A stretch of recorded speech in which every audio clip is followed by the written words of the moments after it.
সনাতন ধর্ম পৃথিবীর সর্বপ্রথম ও সর্বশ্রেষ্ঠ ধর্ম। সৃষ্টির শুরু থেকে এ ধর্মের আবির্ভাব। এ ধর্ম হল শাশ্বত গুণ বিশিষ্ট জীবের অস্তিত্বের প্রকাশ, যা অতীতে ছিল, বর্তমানে আছে, ভবিষ্যতেও থাকবে। তাই সনাতন ধর্ম দর্শন বর্তমানে প্রতিটি জীবের অস্তিত্বের সাথে অঙ্গাঙ্গিভাবে যুক্ত আছে। পৃথিবীর প্রাচীনতম ধর্মমত হয়েও হিন্দু ধর্ম আজও সদর্পে জাগ্রত আছে। এ এক বিরাট বিস্ময়ই বটে। সনাতন ধর্ম ও দর্শনের সাবলীলতার জন্যে আজ পৃথিবীর সংঘাতময় জাতিসমূহ হিন্দু ধর্মের প্রতি আকৃষ্ট হচ্ছে।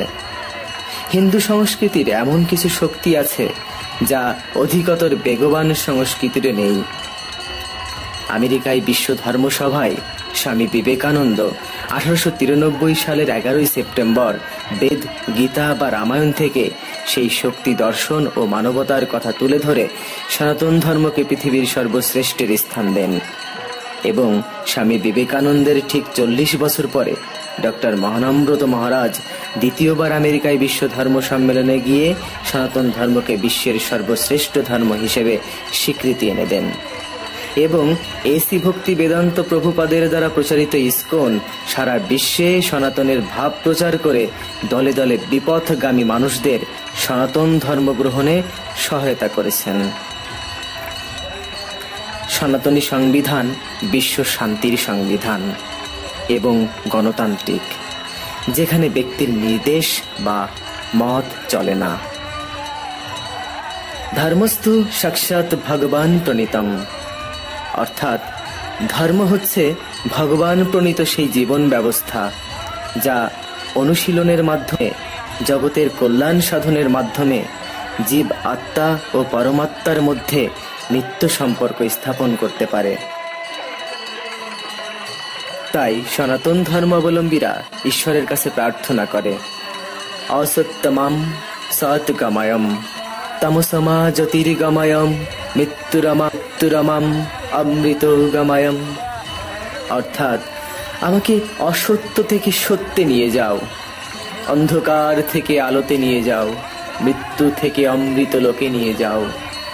তাই ধর্ম সম্পর্কে স্বামী বিবেকানন্দ যথার্থই বলেছেন, ধর্ম হচ্ছে জ্ঞানের সেই স্তর যাহা গ্রহণ করার পর পশুত্ব থেকে মনুষ্যত্বে, মনুষ্যত্ব থেকে দেবত্বে উন্নীত করে।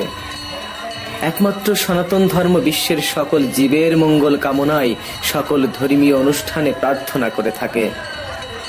সনাতন ধর্মে প্রার্থনা করা হয়, সর্বে ভবন্তু সুখিনঃ, সর্বে সন্তু নিরাময়া, সর্বে ভদ্রাণি পশ্যন্তু, মা কশ্চিৎ দুঃখ ভাগ ভবেৎ, অর্থাৎ জগতের সকলেই সুখী হোক, সকলেই নিরাময় লাভ করুক, সকলেই মঙ্গল লাভ করুক, কেউ যেন দুঃখ ভোগ না করে।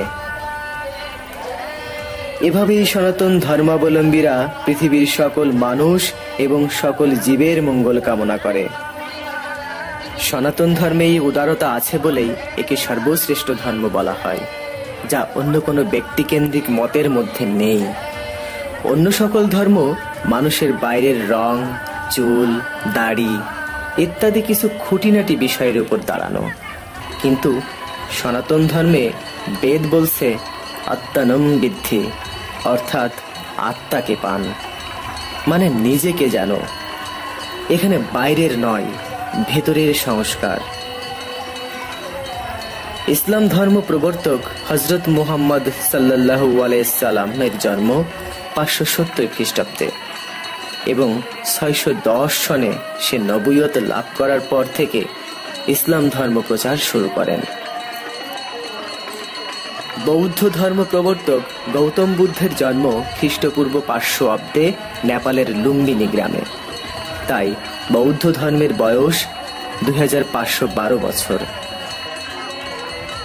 সনাতন ধর্ম প্রকৃতি প্রবর্তিত ধর্ম, যা সৃষ্টির পর থেকে আজ পর্যন্ত বর্তমান, যা পূর্বে ছিল, এখনো আছে ও ভবিষ্যতেও থাকবে। সনাতন ধর্মের সুনির্দিষ্ট বয়স আজ পর্যন্ত কেউ বের করতে পারেনি।